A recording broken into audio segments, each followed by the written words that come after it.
Kalau memang Dewan Kesenian tidak dibutuhkan di Kabupaten Kebun ya ditutup bae. Jadi kalau belak-belakan ya belak-belakan saja. Di Dewan Kesenian itu tidak ada anggaran yang mendukung gitu.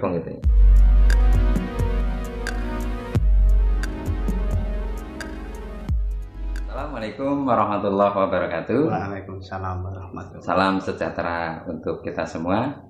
Alhamdulillah pada malam hari ini kami bersama beliau Bapak Pekik ya. Kita akan ngobrol santai dan nanti banyak hal yang akan kita bicarakan. Sebelumnya Pak Pekik, bagaimana kabar? Alhamdulillah sehat. Alhamdulillah sehat. Ini teman-teman sehat semua ini. Alhamdulillah. Alhamdulillah ini keadaannya agak berbeda suasananya pada malam hari ini. Saya senang sekali ya, datang ke sini ngopi bareng. Jadi begini Pak Pekik, kami pengen ngobrol tentang Dewan Kesenian daerah Kebumen. Kebetulan Pak Pekik sebagai ketuanya, iya ketuanya. Sebelum itu saya sendiri belum kenal banyak, artinya begitu tahu banyak tentang Pak Pekik. Dari latar belakangnya seperti apa, kita tanyakan langsung aja.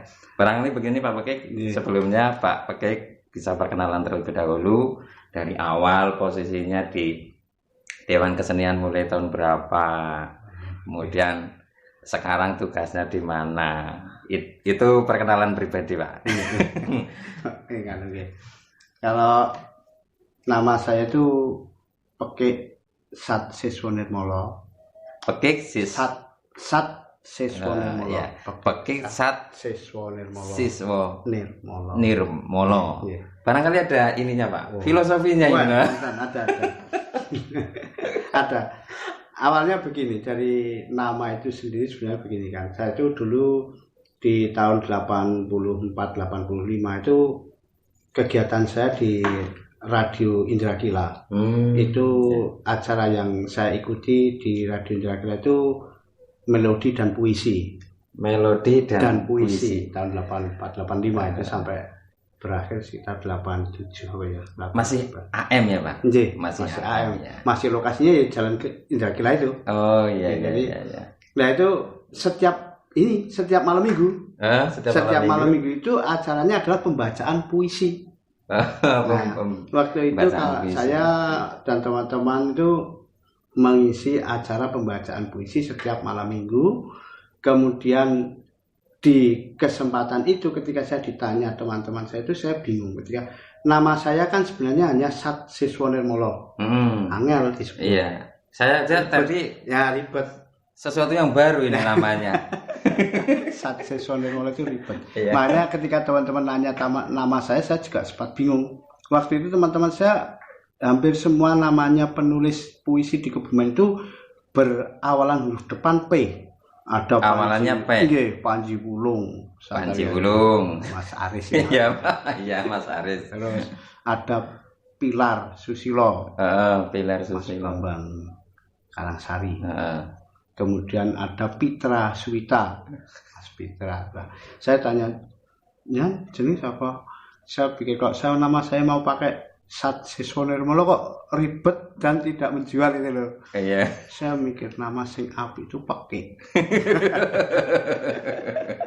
Maka terus saya pede, saya kenal Pekik gitu ya. Jenis Pekik. Mereka berpikir ketika saya memakai nama Pekik itu dikira Pekik itu sebuah ungkapan untuk memekikkan satu keinginan. Keinginan yang kuat harus didorong dengan nama yang menjadi lebih semangat ya Pak ya. Pekik. Padahal menurut bahasa Jawa Pekik itu artinya bagus. Itu sastra Jawa. Itu Pekik itu artinya bagus. Kebaikan. Makanya ketika sang dalang itu kadang-kadang menggunakan di saat jejeran itu Risang Pekik itu sang pangeran yang bagus itu ketika memasuki hutan misalnya begitu. Dan sekarang juga sering dipakai Pak. Ya, Pekikan takbir gitu ada. Nah dikiranya itu. Iya, kalau bahasa Indonesia kan bahasa Indonesia itu bentuknya adalah kesemangatan itu ya. Kebetulan kegiatan saya juga di kegiatan pembacaan puisi. Jadi harus memang menjiwai gitu ya Pak. Dikiranya berhubungan ke sana tapi memang dilah itu. Nah, sehingga di kegiatan kedinasan nama saya itu Satseso Nirmolo, tetapi di kegiatan kesenian budaya nama saya Peke. Kemudian digabungkan menjadi Peke Satseso Nirmolo. Wah, aktivitas saya di kegiatan kesenian itu di teater. Gitu ya. Saya dari tahun 84 sampai saat ini itu berkegiatan di teater. Jadi dari tahun 84 Bapak sudah aktif ya, di kegiatan teater. Kegiatan ya. Seni teater. Waktu itu di Kebumen barangkali teater masih merupakan barang yang aneh, barang baru lah ya. Iya, gitu orang ya. tentu selalu bertanya, teater siapa Mas? Gitu. Untuk mau menyederhanakan definisi ya kami hanya menyatakan ya teater itu ya rombongan sandiwara lah, drama teater. Gitu. Tapi itu kan hanya penyederhanaan penyebutan bagi mereka yang kemudian tidak terlalu paham perkembangan kesenian kesenian modern. Ketika itu kami mendapatkan pengenalan teater dari Asdrafi Jogja. Kebetulan Mas Pilar itu alumni Asdrafi, Akademi Seni Drama Film Jogja. Kalau Bapak sendiri dari pendidikannya? Kalau dari saya seni juga? Bukan. Saya pendidikan modal awal saya jadi pegawai itu diploma 2. Diploma 2 keterampilan teknik. Elektronika. Jadi kalau disingkat elek itu, ketek elek itu. Elektronika kemudian menjiwai diri seni, sanggar ke sanggar berarti ya Pak itu ya. Karena di kampus dulu saya juga ikut unit kesenian mahasiswa di IKIP Semarang. Ya setelah itu karena sini sebenarnya saya berkegiatan teater itu sebelum kuliah. Jadi setelah tamat SMA, Panji Klandrung, tukang nulis puisi, tukang maca puisi, sudah mengikuti kegiatan teater. Nah, setahun kemudian baru bisa kuliah. Mencari peluang kuliah yang paling mudah ya di diploma. Kalau mencari peluang kuliah di kedokteran atau di kan sulit. Mengalir saja. Cukup menarik dari biografi beliau. Jadi dari tahun 84 itu sudah aktif di seni teater. Saya tuh kalau saya sendiri itu baru umur 4 tahun gitu ya. Jadi ini nanti sangat akan menarik ketika kita gali lebih lanjut informasinya. Baik Pak Pakik. Selanjutnya Pak Pakik itu kan sekarang menjabat sebagai Ketua Dewan Kesenian Daerah Kabupaten Kebumen. Tentunya dari Dewan Kesenian itu yang umurnya itu hampir berapa? Kalau 2 periode. Di Dewan Kesenian itu saya sendiri itu hampir 2 periode. Ya sudah 2 periode ya. Karena dari 2009 saya menemani Pak Basuki Hendro Prayitno. Kemudian di 2015 itu saya melanjutkan kepengurusan di Dewan Kesenian. Jadi ketika mendampingi Pak Basuki saya ketua 1 di 2015 sampai sekarang saya di ketua umum. Mungkin bisa dijelaskan Pak Pakik hierarki struktur kepengurusan, kemudian di Kebumen dimulai adanya Dewan Kesenian itu dari tahun berapa, dan hierarki kepengurusannya dari pusat sampai tingkat kabupaten atau bagaimana itu Bapak? Itu begini sebenarnya, kenapa saya kok kemudian masuk terlibat di kepengurusan Dewan Kesenian.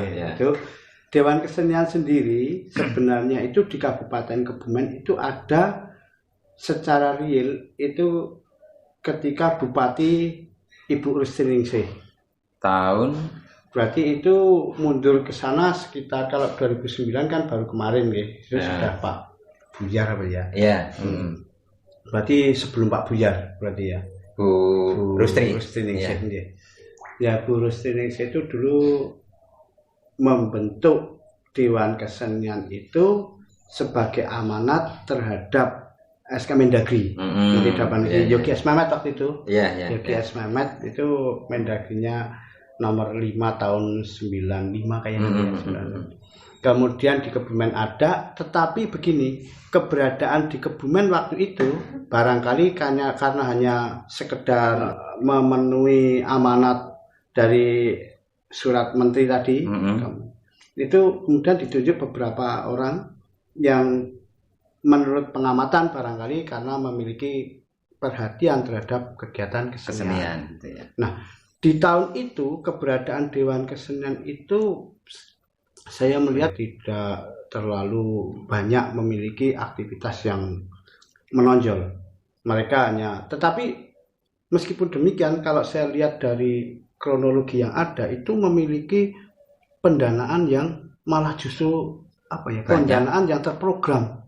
Oh, pendanaan yang terprogram. Artinya dari pemerintahan daerah itu ada alokasi anggaran dana untuk Dewan Kesenian. Hanya saja kemudian tidak terlalu aktif sehingga pada tahun 2009 itu kemudian kami dengan teman-teman mengadakan musyawarah daerah, musda yang keberapa itu, mungkin musda yang dari periode itu musda yang pertama barangkali. Karena yang awal itu kepengurusan yang awal kan tidak ada musda, hanya karena tunjukkan saja. Pembentukan ya. Ada orangnya, kemudian tunjuk turunlah SK gitu ya Pak. Nah itu kemudian karena kami dari para pelaku seni itu merasa tidak nyaman, kemudian ini harus ada sebuah perubahan. Maka di 2009 itu kami dengan teman-teman mengadakan musda. Di situ menetapkan Pak Basuki Hendro Prayitno sebagai ketua umum. Saya ketua 1, Pak Bambang Budiono dari Jati Jajar itu ketua 2. Di hierarki kepengurusan kalau penjelasan tadi mengatakan itu sebenarnya ada Dewan Pembina, ada penasehat ya, kemudian ada ketua umum, ketua 1, ketua 2. Ketua 1 membidangi seni tradisi, ketua 2 membidangi seni kontemporer. Kemudian ada sekretarisnya biasanya 2 orang, sekretaris 1, sekretaris 2, kemudian ada bendahara, bendahara 1, bendahara 2, itu hierarki struktur. Kemudian ada komisi. Ada komisinya. Komisi itu dari koordinator di setiap pelaku kesenian, cabang seni. Sebenarnya kan Dewan Kesenian itu kan tidak melulu membackup, tidak melulu mendorong pengembangan seni tradisi, sebenarnya tidak. Sepertinya Dewan Kesenian itu juga mendorong pengembangan juga kesenian-kesenian modern, kesenian kontemporer. Hanya saja ketika di Kebumen ini melihat sebuah keadaan yang memprihatinkan, yaitu di Kebumen kan kesenian tradisi itu seperti terpinggirkan. Sementara kesenian modern seperti musik dan itu berkembang dengan baik lah ya. Kalau kita melihat karena secara mandiri pelaku-pelaku seni ini secara finansial mampu menghidupi. Termasuk di situ bagaimana bicara soal kesenian tradisional yang berbasis Islami atau itu ada enggak gitu? Itu sebenarnya begini, kesenian yang berkembang di Kebumen seperti yang panjenengan sampaikan tadi memang ada 2 sisi kesenian tradisi yang berbasis religius dan kesenian tradisi yang berbasis tradisi yang berkembang di masyarakat. Ya. Di kegiatan Dewan Kesenian pada komisi ini tidak melihat pembedaan seperti ini, hanya dikelompokkan pada tradisi dan kontemporer. Meskipun tidak menutup kemungkinan bahwa memang ada beberapa kesenian-kesenian yang bernafaskan keislaman kalau religius tadi ya, dan ada kegiatan kesenian tradisi yang memang berakar budaya dari kesenian-kesenian tradisional yang berkembang di masyarakat. Nah, termasuk Dewan Kesenian itu kan sangat mencakup luas dari semua seni dan budaya, Pak ya. Nah, di situ kalau saya pernah kemarin singkat membaca ya, bahwa di situ ada tugas dan kewajiban. Nah, kelihatannya itu memang namanya dewan kan, Pak. Kita tahu dewan misal dewan perwakilan rakyat kan dewan gitu loh. Nah, seperti apa sih Dewan kesenian itu karena diawali dari kata dewan itu Pak. Kalau Dewan Perwakilan Rakyat jelas ya. Tapi kalau Dewan Kesenian Daerah Kabupaten Kebumen, nah, di situ ada tugas dan kewajiban gitu. Saya senang ini sudah sampai ke sini. Dewan Kesenian. Jangan-jangan saya pelaku seni tapi yang selama ini belum tersentuh oleh Dewan Kesenian. Begini Mas, ini saya jadi menyampaikan apa adanya ya. Dewan Kesenian. Belak-belakan aja Pak. Dewan Kesenian. Tadi saya sampai di tahun 2009. Saya mendampingi Pak Bas sampai tahun 2014 sampai ya 2014. Kemudian tahun 2015 ada reorganisasi lagi untuk kemudian semestinya itu periodisasi yang berlaku itu 4 tahunan ya periodenya ya gitu ya. Tapi nampaknya di Kebumen anomali ya ada begini. Tadi saya matur ke penjelasan saya sampaikan tadi bahwa ada sistem gini. Ketika sebuah lembaga dibentuk, tentu dengan sebuah harapan akan melakukan tugas dan fungsinya. Ya, tugas dan fungsinya. Di Kabupaten Kebumen itu Dewan Kesenian mestinya saya matur idealnya gitu ya. Idealnya kan melakukan fungsi-fungsi pengembangan kesenian, mendokumentasikan kesenian, melakukan pembekalan kepada para pelaku seni. Setidak-tidaknya ketika Dewan Kesenian itu ditanyakan, nang Kebumen sih anak kesenian apa bae misalnya begitu itu ya setidaknya bisa jawab nang Karanggayam anak ebek anak cepetan misalnya begitu nang Padureso anak jemblung anak mentriat misalnya begitu ini kan misalnya nang Ambal ya anak wayang kulit anak ketoprak nang Rawakele ya anak ketoprak misalnya begitu lah kowe pira-pira bae misalnya itu mestinya bisa nang Padureso ana wayang papat ana rombongan ketoprak loro misalnya terus itu misalnya idealnya begitu ya idealnya. Tetapi tentu saja untuk melakukan tugas-tugas yang semacam itu pendokumentasian, penginventarisiran itu dibutuhkan pendukung, dana pendukung. Nah itu yang kemudian kenapa secara normal Dewan Kesenian di Kabupaten Kebumen itu tidak bisa melakukan fungsinya secara maksimal.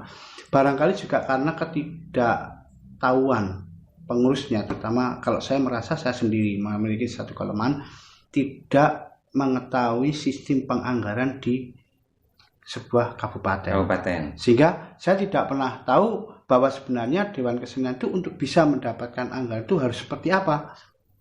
Berarti selama ini kan kalau menurut tupoksinya adalah menjadi mitra. Ya. Yang itu terlibat bagaimana penyusunan program pengembangan kesenian terutama di Dinas Pariwisata atau Dinas Pendidikan. Dinas Pendidikan juga ya. Itu untuk menyusun program agar implementasinya sinergi gitu ya. Nah,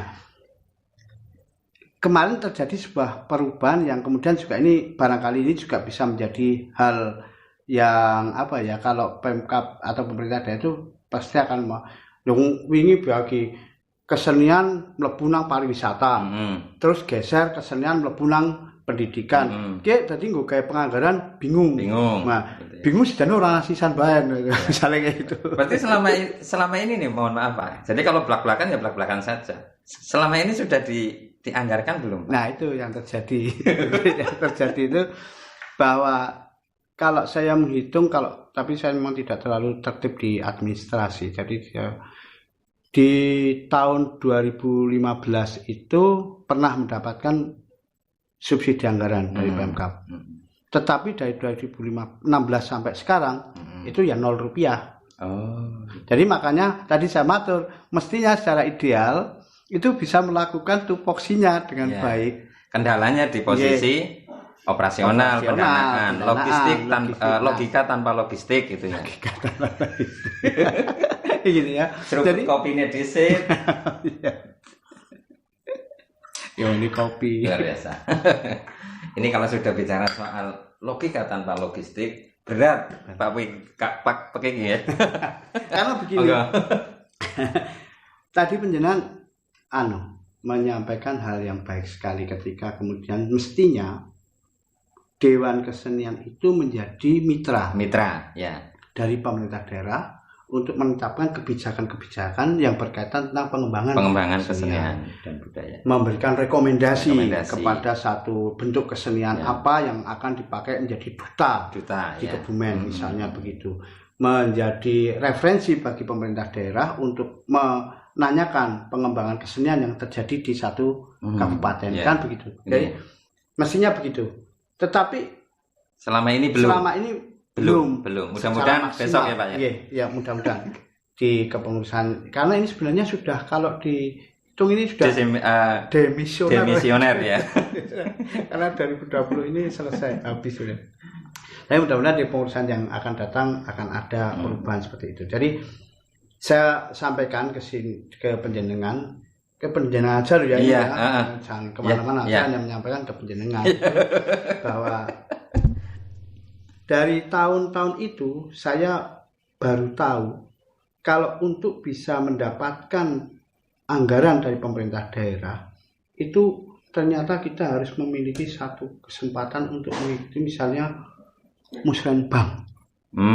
Ya ada musrenbang, kemudian nanti penganggaran di. Nah dari waktu ke waktu ternyata saya dari Dewan Kesenian belum pernah mendapatkan kesempatan undangan kesempatan untuk mengikuti musrenbang. Saya tidak tahu mestinya undangan ini harus ke siapa, saya tidak tahu. Gitu. Sehingga ketika tahu-tahu wis musrenbang, ketika saya ngomong masalah anggaran sama diketawakan. Sudah selesai. Nah sudah selesai. Iya. Saya pernah ke teman di Dewan Perwakilan Rakyat DPR ya. Hebat itu. Kalau Dewan Kesenian Daerah hanya namanya aja yang hebat. Ya. Hebat lah, Dewan Kesenian sudah hebat. Oh ya, namanya. Iya. Jadi saya pernah berkonsultasi dengan teman di Dewan Perwakilan Rakyat, saya malah diketawakan dan dianggap bodoh yang memang tidak terlalu pintar. Saya ya tidak bodoh tapi memang tidak terlalu pintar memang. Itu dikatakan si kiai ini ngomong anggaran ya wis kliwat kok ya nggih sampun. Berarti sudah tidak ada. Ya engko mbok gitu nanti, tapi pada realisasinya ya juga tidak. Makanya kemudian begini. Saya kemudian menurunkan ekstalasi, menurunkan target untuk bisa melakukan fungsi sebagai Dewan Kesenian. Fungsi sebagai mana mestinya gitu ya. Saya menurunkan itu, kemudian saya hanya melakukan hal-hal yang mungkin bisa saya lakukan gitu. Untuk kemudian ya setidaknya penjenengan jadi tahu Pekik sebenarnya ketua Dewan Kesenian ya. Saya melakukan melalui media-media, misalnya saya di Ratih TV, saya mengisi acara di Prasojo di Ratih TV. Itu setidaknya menjadi media dari Dewan Kesenian untuk tetap menjaga gairah kesenian itu. Kemudian saya mengikut saja ketika di kepanitiaan pemerintah daerah dilibatkan di kepanitiaan penyelenggaraan event Pemkab yang berkaitan tentang kesenian. Misalnya di 17 Agustus itu kan ada kegiatan pentas seni. Kemudian itu memang kemudian dari kepanitiaan ada poin tentang yang harus dilibatkan yaitu Dewan Kesenian. Kami mengikut saja. Jadi kami tidak secara khusus melakukan program-program yang terencana dari Dewan Kesenian tidak ada. Karena tadi saya matur logika tanpa logistik gitu. Itu memang tidak tapi kami juga tidak kemudian merasa berkecil hati sepanjang beberapa masyarakat pelaku seni terutama sudah bisa merasakan atau mengetahui mengeksplor keberadaan Dewan Kesenian itu, meskipun support dari Dewan Kesenian itu tidak seberapa, hanya sekedar pemberian pemahaman, edukasi yang kecil-kecilan lah, edukasi tapi tidak terlalu besar, kemudian mensupport berdirinya lembaga-lembaga kesenian, komunitas-komunitas kesenian, itu hanya sekedar itu toh. Kita kemudian mereka terus bantuannya Dewan Kesenian nah ya. Tapi ini menarik Pak Pegi. Jadi dengan segala keterbatasan yang ada, tentunya tadi Pak Pegi sudah menyampaikan tetap berterima kasih pada Pemkab Kebumen yang telah menyupport. Tapi yang namanya sesuatu yang diharapkan sudah disampaikan. Nah, kita menjadi menarik ketika itu dari keterbatasan ini ya Pak. Selama ini bagaimana yang dilakukan Pak Pegi selaku Dewan Kesenian untuk mengembangkan kesenian-kesenian yang ada? Bagaimana kesenian di sana bisa terakomodir? Ini kan hal yang menarik karena dengan penuh keterbatasan katakan seperti itu. Barangkali bisa disampaikan. Selama ini sudah melakukan apa saja gitu ya dengan keterbatasan yang ada. Memang kami menyadari bahwa di Dewan Kesenian itu tidak ada anggaran yang mendukung gitu ya. Untuk bisa kami lakukan tugas-tugas yang mestinya dilakukan oleh Dewan Kesenian. Tetapi meskipun demikian kami secara diam-diam itu gerakan senyap gitu ya Pak. Gerakan senyap gitu ya, bawah tanah gitu ya. Kami bantuan yang tidak kelihatan ya Pak. Enggak, maksudnya dari Dewan Kesenian itu kemudian melakukan koordinasi atau penguatan beberapa komunitas kesenian yang ada di Kebumen yang membutuhkan support agar eksistensi mereka semakin kuat gitu. Misalnya komunitas budak Kepang. Maka kemudian Dewan Kesenian memfasilitasi berdirinya forum EKA misalnya. Forum Ebek Kebumen Aji. Misalnya itu. Kemudian secara sunyi juga sejak kesenyapan Dewan Kesenian juga mensupport komunitas violin orkestra yang dipelopori oleh Pak Taufik. Mas Taufik. Sehingga ini butuh sebuah penguatan bahwa mereka memiliki keinginan untuk mengembangkan potensi seni, potensi seni biola di Kabupaten Kebumen ini. Kemudian di beberapa komunitas jam janeng. Kami secara rutin dari Dewan Kesenian karena di Kebumen itu komunitas jam janeng pasca jangkep itu memiliki agenda rutin selapanan.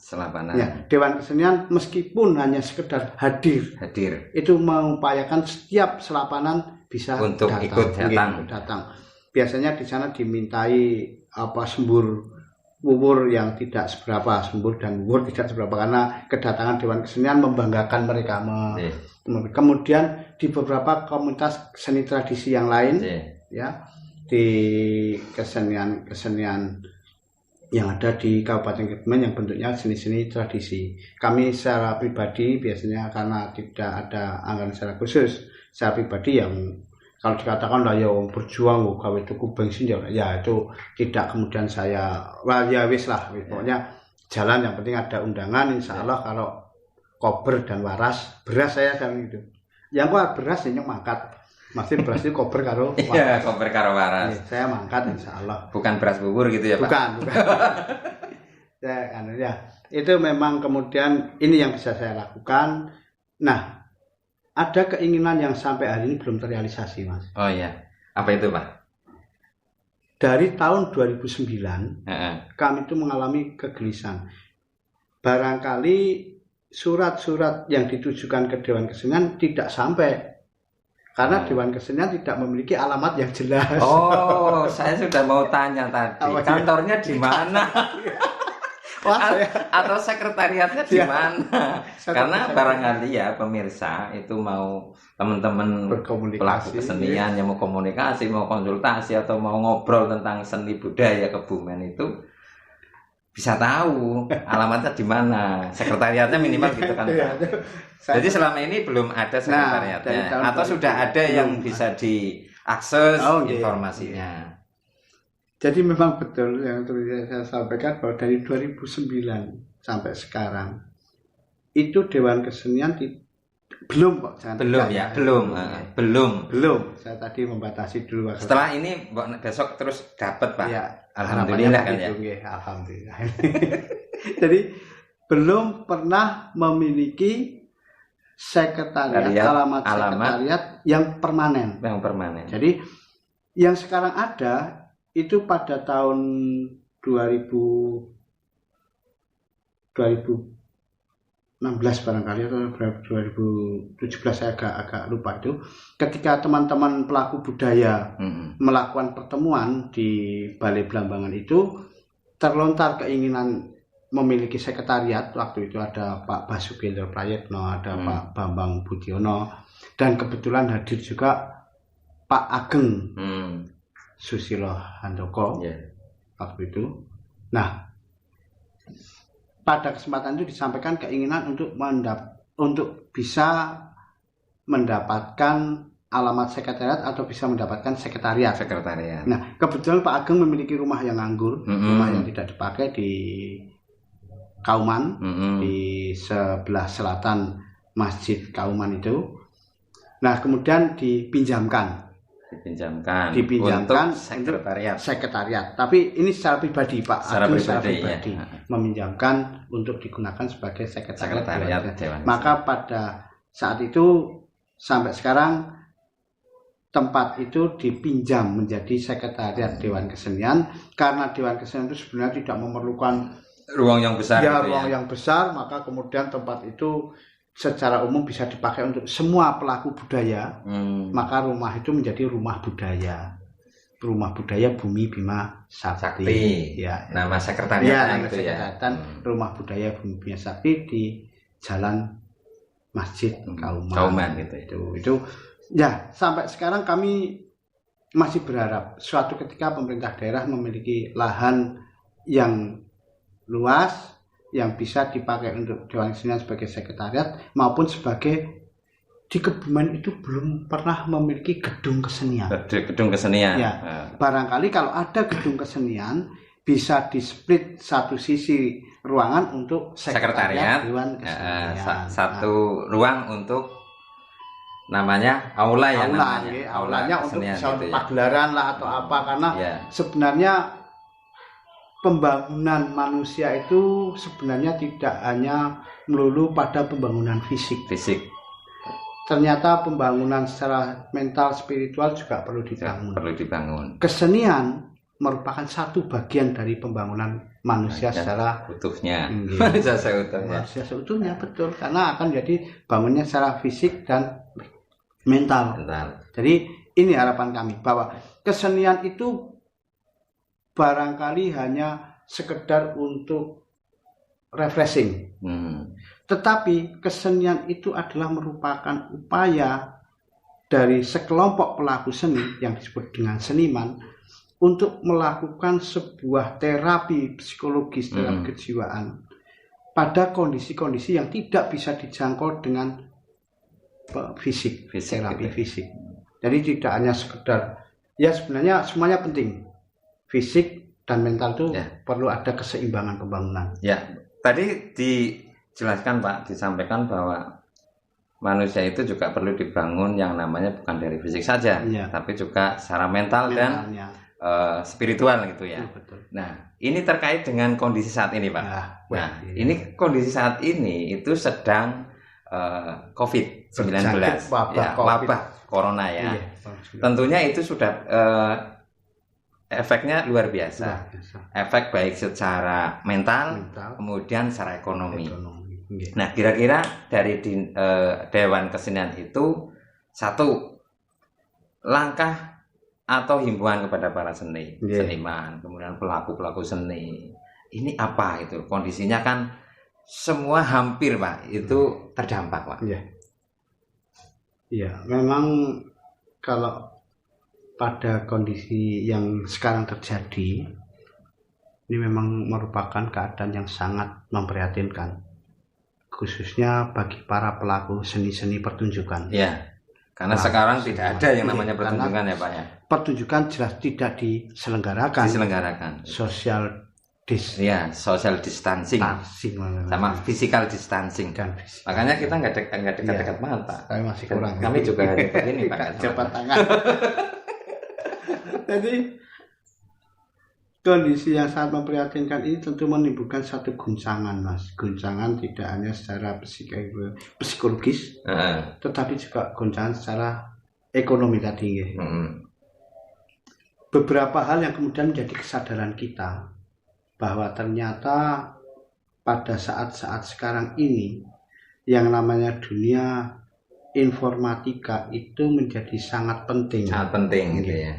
Yang barangkali sebelum peristiwa-peristiwa ini tidak terlalu kita hiraukan ya. Bahkan kadang-kadang kita memandang miring, memandang minor teknologi perkembangan teknologi informatika. Jadi ketika anak-anak kemudian keranjingan gadget gitu ya, kita memandang tidak terlalu baik, artinya agak sinis gitu, agak minor. Begitu terjadi keadaan seperti ini, kita menjadi kemudian tersadar, oh iya ya, jebule penting juga. Nah, ini yang kemudian barangkali bisa dipakai sebagai alat untuk meminimalisir, tidak secara kondisi kemacetan dari teman-teman pelaku seni. Meskipun sebenarnya begini, kondisi ini kita berharap untuk segera selesai. Ya, selesainya kondisi ini tentu sangat bergantung kepada kita semua, kepedulian kita.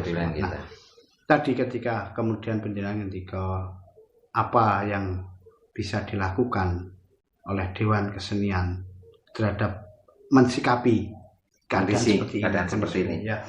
Yang paling bisa kita sampaikan kepada para teman-teman pelaku kesenian adalah bagaimana kita tetap memelihara semangat berkesenian itu tidak kemudian padam karena keadaan seperti ini, dengan mencari alternatif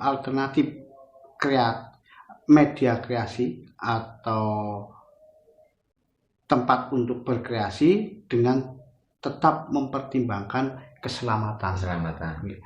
Jadi barangkali kemarin dari pemerintah pusat telah meluncurkan program, misalnya ada program pentas di rumah. Ya. Tadi makanya kemudian ketika saweran online pentas di rumah. Kemudian yang pasti memang ini menjadi kesadaran bagi kita, pada teman-teman pelaku kesenian, untuk kemudian selalu ketika nanti pada kondisi ini selesai, itu selalu mempersiapkan kondisi yang terburuk seperti ini. Jadi ora untuk sedino dipangan sedino, itu loh maksud saya. Oh, ada saving. Ada upaya-upaya untuk saving, untuk menjamin kelangsungan hidup. Artinya gini, ketika ini paling tertohok itu adalah para teman-teman pelaku kesenian tradisional gitu. Para dalang, para panayagan, para pengrawit gitu. Kemudian para pelaku seni-seni pertunjukan seperti orjen tunggal, kemudian para pelaku budaya seperti para penyondro manten. Ya, karena dari sisi event itu semuanya sudah berhenti. Ya. Dari masaknya, kemudian dari taruhnya, dari riasnya. Memang yang bisa dilakukan dari Dewan Kesenian ya hanya mensupport, seperti memberi himbauan-himbauan, memberikan himbauan-himbauan, juga menyalurkan program-program pemberitahuan, program-program pemerintah yang bisa diikuti oleh para teman-teman pelaku seni. Seperti kemarin ada misalnya program jaminan sosial bagi seniman terdampak COVID gitu ya. Meskipun itu sebenarnya kalau dari awal dari pemerintah daerah secara tegas menugaskan Dewan Kesenian, mestinya kemudian dari Dewan Kesenian bisa segera tanggap. Iya. Hanya sayangnya action ke lapangan, ke pelaku. Hanya sayangnya pemberitahuan itu tidak secara ke Dewan Kesenian, sehingga setelah program ini dilontarkan bahkan justru sudah melewati masa kadaluarsa. Sehingga kemudian tidak semua teman-teman dari pelaku kesenian, teman-teman kesenian, seniman terdampak COVID itu yang terjaring. Tapi banyak yang tidak terjaring. Banyak yang lolos. Terutama pelaku kesenian atau seniman tradisional yang gagap dengan teknologi ya, HP gitu ya. Tapi selama ini dari pelaku seni sudah ada yang menghubungi Dewan Kesenian belum, Pak? Sudah beberapa.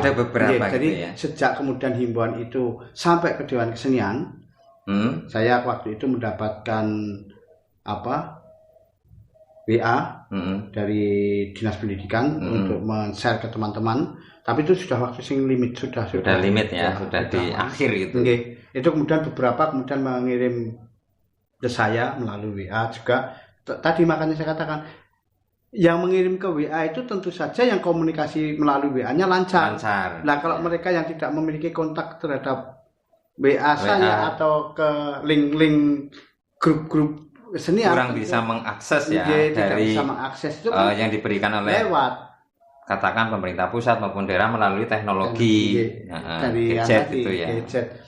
Kemarin lebih memprihatinkan lagi ketika itu sudah lewat, ada beberapa pelaku seni tradisi yang sangat-sangat terdampak kalau saya melihat karena sangat-sangat tradisional dan sangat memprihatinkan keadaannya, menyampaikan sudah lewat ya karena keterbatasan komunikasi tadi. Akses komunikasi. Jadi yang bisa dilakukan Dewan Kesenian adalah hanya sekedar menyalurkan informasi, kemudian bagaimana mengupayakan menghubungkan para pelaku seni ini ke lembaga-lembaga terkait yang mengurusi tentang penjaringan sosial. Dan dengan kondisi seperti ini, para seniman, pelaku seni dan budaya dan lain sebagainya, pelaku seni terutamanya ya, itu tetap harus semangat untuk memunculkan kreativitas baru. Jangan sampai kemudian kondisi ini memunahkan seni gitu ya, pelaku seni gitu ya.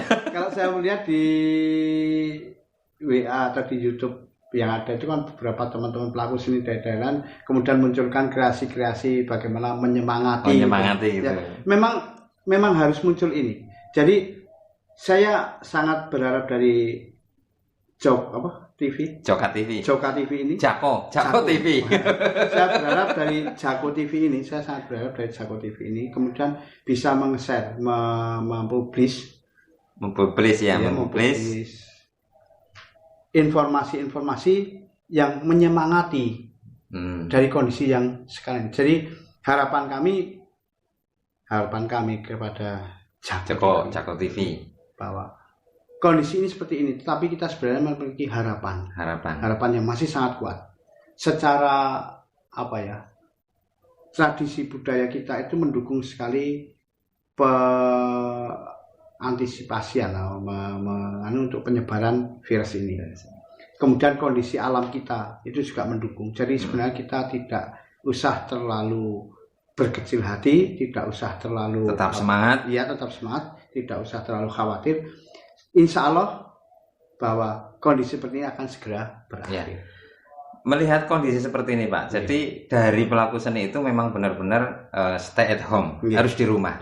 Nah, tadi sudah disampaikan bahwa bagaimana ketika kita melakukan hal-hal yang lebih kreatif untuk bisa tetap eksis dalam kondisi seperti ini, seperti konser online. Konser online gitu ya. Yang diprogramkan pemerintah adalah pentas di rumah tadi. Pentas di rumah itu artinya melalui media online gitu kan ya. Berarti kalau tadi penjenengan itu berarti setiap pelaku seni setidaknya sekarang harus mulai belajar melek teknologi. Medianya bisa YouTube, bisa Facebook dan yang lainnya, IG termasuk. Yang pada prinsipnya tidak terjadi physical distancing ya. Dan di situ kalau kemudian saya gambarkan adalah ada istilah ini barangkali kurang disepakati, nggak tahu kalau Pak pakai saweran online gitu loh. Saweran online gitu. Itu terjadi di beberapa kota kabupaten, beberapa pengurus dari Dewan Kesenian. Lembaga kesenian bukan di Dewan Keseniannya. Itu karena kan begini sebenarnya, ada seniman mapan secara finansial dan ada beberapa seniman yang memang tidak terlalu baik secara finansial. Nah, di beberapa daerah, beberapa seniman yang mapan secara finansial ini yang kemudian melakukan transformasi, mensuplai teman-teman pelaku kesenian yang mengalami kalau sekarang ini diupamakan di keadaan para petani itu paceklik ya. Ini paceklik tanggapan ini. Ini puasa memang paceklik juga sebenarnya. Jadi kalau pelaku kesenian kan puasa memang paceklik. Iya. Ya ini tapi ini paceklik itu sudah dari bulan Februari. Februari sudah mulai Maret. Ya, beberapa teman kemarin ada yang bercerita di dalam siapa itu pegelarannya ditutup karena memang harus dilarang. Nah, ternyata ada beberapa pelaku seni yang secara finansial mapan. Nah ini yang harus kemudian memiliki kepedulian tadi untuk melakukan saweran online. Ya harusnya begitulah. Artinya misalnya saya seorang dalang mapan misalnya ya. Kemudian secara finansial saya kuat. Saya kan tahu panayagan di Kebumen itu yang terjadi pengerawit di wayang itu biasanya tidak hanya mengikuti satu dalang, tapi dia bisa ikut dalang satu, ikut dalang yang lain juga. Jadi tidak dalam grup itu terikat secara enggak. Tapi mereka ikut. Nah, tentu tahu, oh si siapa itu dapatnya hasil hanya dari ketika dia manggung. Berarti di luar ini dia tidak akan dapat apa-apa. Nah, ini harus kemudian mulai berpikir misalnya, oh iya, berarti kepedulian terhadap yang lain gitu ya. Berarti itu harus mulai kita support. Sebenarnya pun ketika kita mensupport juga tidak memerlukan satu hal yang yang luar biasa, tapi hal biasa karena bagaimanapun juga keterikatan antara satu pelaku kesenian dengan pelaku kesenian yang lain itu merupakan satu ikatan yang sangat kuat. Jadi, kalau di Kebumen itu Pak Pakih, ini sepengetahuan jenengan bahwa di Kebumen itu persentase pelaku seni itu kan ada pelaku seni yang memang untuk utama, profesional. Kemudian untuk sampingan, senangan, amatiran, ini kan semuanya juga kena dampak. Nah, dalam hal ini yang profesional ini, kalau bicara ngomong kuantitas gitu ya, kuantitas sudah lebih banyak mana ini Pak? Yang sampingan atau yang profesionalitas ini? Nah, ini kan perlu diidentifikasi bahwa pelaku seni profesi dan amatir itu persentasenya begitu. Iya, jadi ini akan bisa mengukur bagaimana nanti tadi yang disampaikan jenengan adalah ini untuk peduli terhadap yang lain gitu. Kalau saya boleh mengklasifikasi pelaku seni yang ada di Kebumen itu hampir lebih banyak ke pelaku seni yang amatiran. Karena kenapa saya matur begini? Karena sebenarnya Kebumen itu bersandar dari kesenian untuk menjadi penopang hidup itu berat. Makanya mereka itu kebanyakan pelaku seni itu hanya sekedar untuk kelangenan, baik itu keroncong, kemudian tadi kontemporer, teater misalnya, kemudian band, kemudian jam janeng. Jadi ini kan kesenian yang ada di Kebumen. Yang lain kan hanya wayang. Yang ini yang profesional. Wayang. Kemudian eblek juga tidak terlalu bisa diandalkan. Jadi yang paling profesional ya paling orjen tunggal misalnya. Orjen tunggal profesional. Terus wayang kulit. Terus wayang golek. Itu ya profesional. Saya kira hanya itu. Nah, jadi secara mayoritas kebanyakan malah belum menjadi profesional karena tadi belum kesiapan gitu. Karena kesadaran bahwa di Kebumen itu untuk bersandar hidup dari kesenian sungguh sangat berat gitu ya. Jadi ya memang sehingga yang paling terdampak ya memang pelaku-pelaku seni pertunjukan tradisi seperti wayang profesional gitu ya. Justru malah yang sangat terdampak itu adalah pelaku seni yang profesional. Karena memang utamanya dari situ kehidupan dan saat ini memang sama sekali tidak ada. Tidak ada. Tetapi Mas, jangan lamun wayang harus disadari bahwa pelaku seni di wayang itu setidak-tidaknya satu rombongan seni wayang terdiri dari 20 orang. Ya kan ada dalang, ada panayagan, ada sinden. Nah, sehingga kalau ulah wayang tok, tapi harus diingat bahwa di Kebumen itu ada beberapa kelompok dalang yang secara profesional eksis. Nah ini tentu saja diikuti oleh para panayagan. Nah, ini yang kemudian menjadi banyak. Ketoprak juga profesional. Jangan hanya ulah ketoprak tok ketoprak, tapi berapa personal yang terlibat dalam gitu dalam ketoprak. Di ketoprak itu ada talent, ada peraga, ada panayagan, penrawit, ada penata busana, ada penata make up. Wah, banyak unsurnya ya. Banyak, ada sinden. Jadi meskipun mereka dalam jenis keseniannya sedikit, tapi personal pendukungnya banyak.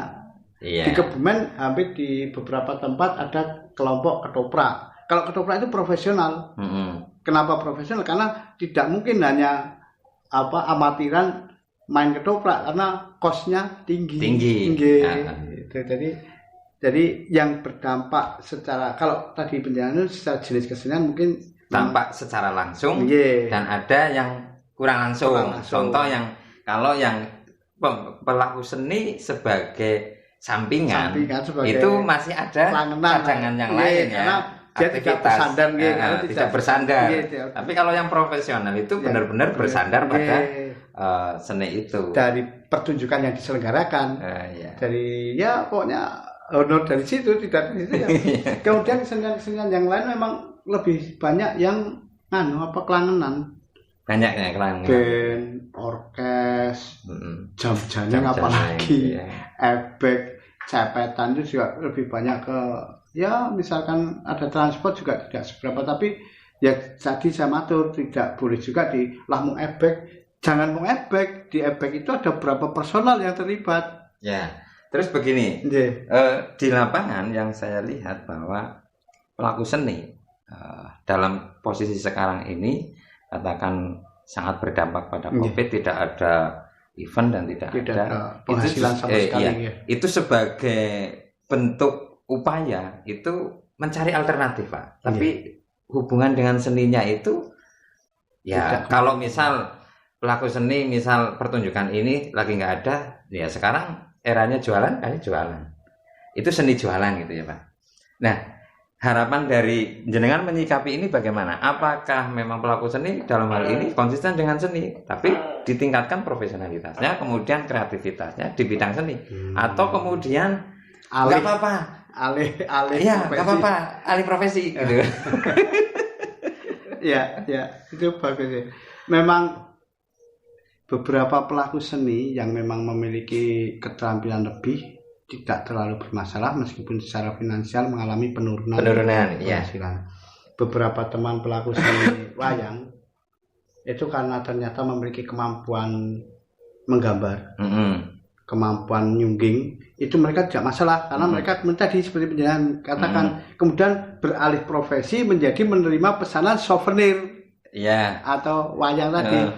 Tetapi kemudian yang secara personal tidak memiliki skill yang lain, tidak memiliki kemampuan yang lain, ya memang kemudian berhenti. Ya sebaiknya memang kemudian mencari alternatif, bagaimana mencari media ungkapan seni yang tidak beresiko tadi, misalnya melalui media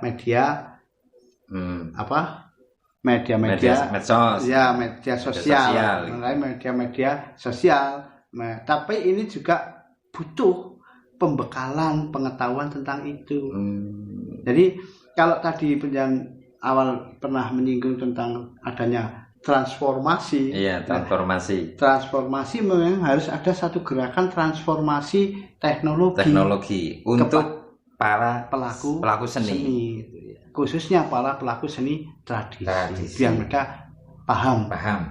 Karena sebenarnya kalau saya melihat peluangnya, apalagi kemudian kalau ada beberapa teman-teman pendukung seperti Jako TV ini, seperti teman-teman Jako TV ini kemudian bisa membantu mengakomodir teman-teman tadi, misalnya wis kos iki nembang engko tak nang Jako TV. Ya itu menjadi media-media seperti ini. Kemudian para teman-teman YouTuber yang ada di Kebumen bisa membantu. Itu jadi ini saya kira kesempatan para teman-teman yang paham tentang media-media online seperti ini untuk bisa membantu teman-teman yang terdampak, teman-teman seni, pelaku seni yang terdampak pada COVID-19 ini. Baik, terima kasih Pak. Untuk pembahasan dari awal sudah banyak, dan ini barangkali sampai pada pertanyaan terakhir, closingnya. Nanti dari Dewan Kesenian akan statement closing. Yang pertama, Pak Pekik menyampaikan bagaimana namanya pekikan pekikan kesemangatan untuk para pelaku di tengah COVID. Kemudian harapan apa dari Dewan Kesenian? Barangkali punya harapan yang perlu disampaikan kepada pihak terkait. Nah, kalau tadi sudah banyak disampaikan, wah ini keterbatasannya di sini, batasannya di sini, gitu ya. Moga. Iya, terima kasih. Ini begini, yang pertama saya ingin mengajak pada teman-teman pelaku seni di Kabupaten Kebumen yang terdampak COVID-19 ini untuk tetap semangat, tetap menjaga gairah berkeseniannya, meskipun untuk mengungkapkannya bisalah nanti melalui media-media yang lain.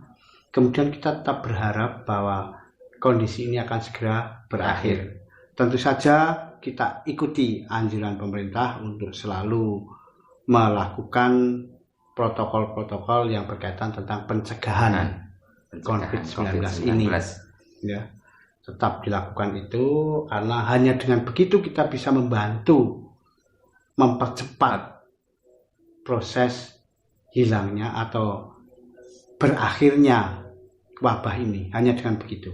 Percayalah bahwa dengan kesemangatan kita, dengan kewaspadaan kita, segalanya akan cepat berlalu. Meskipun sebenarnya ini sederhana, kita hanya butuh menjaga diri, butuh mematuhi apa yang dilakukan oleh pemerintah daerah, kemudian butuh memiliki kesadaran untuk tidak terlalu khawatir. Itu yang saya harapkan pada teman-teman, mudah-mudahan ini bisa segera berakhir. Kemudian harapan saya kepada pemerintah daerah bahwa adalah satu kenyataan, teman-teman pelaku seni, terutama pelaku seni pertunjukan, ini benar-benar mengalami satu kondisi yang fatal. Artinya fatal, mereka dalam kondisi krisis yang luar biasa karena ketiadaan pertunjukan-pertunjukan yang biasa mereka lakukan. Jadi secara finansial mereka nol. Saya sangat berharap pada pemerintah daerah untuk bisa tanggap tentang masalah ini. Bagaimanapun juga para pelaku seni juga merupakan warga di kabupaten ini yang juga membutuhkan perhatian dari pemerintah daerah. Ya, saya kira Dewan Kesenian akan siap membantu seandainya dibutuhkan satu gerakan yang akan mengangkat derajat teman-teman pelaku seni di Kabupaten Kebumen. Insya Allah Dewan Kesenian berharap bisa membantu. Yang kemudian harapan kami yang berikutnya adalah pelibatan Dewan Kesenian di dalam momentum event-event yang ada di Kabupaten Kebumen itu, pelibatannya itu secara real dan pelibatannya secara secara sungguh-sungguh, tidak hanya sekedar ketika misalnya tadi saya katakan ada 17 Agustus butuh ada kepanitiaan yang butuh kegiatan kesenian, baru kemudian mengadakan Dewan Kesenian. Sementara fungsi Dewan Kesenian itu belum dipakai secara maksimal. Pernah ada dari Dewan Pembina yang menyampaikan kalau memang Dewan Kesenian tidak dibutuhkan di Kabupaten Kebumen, ya ditutup bae. Jadi benajana lembaga yang uranana anggaran kan melaksanakan tiga lembaga yang ora kan ya melas. Harapannya bahwa Dewan Kesenian itu keterlibatannya dari perencanaan sampai dengan pelaksanaan gitu, dilibatkan secara utuh gitu, maksimal sehingga kami bisa berfungsi secara maksimal. Jadi pelibatan Dewan Kesenian secara maksimal sehingga kami bisa melakukan fungsinya dengan baik. Jadi meskipun ini juga harus ada eksistensi dari Dewan Kesenian itu sendiri. Baik, demikian untuk bincang-bincang kami dengan beliau Bapak Pekik selaku Ketua Dewan Kesenian Daerah Kabupaten Kebumen. Terima kasih atas waktunya Bapak. Mohon maaf atas kesalahan barangkali ada. Sekian, Assalamualaikum warahmatullahi wabarakatuh.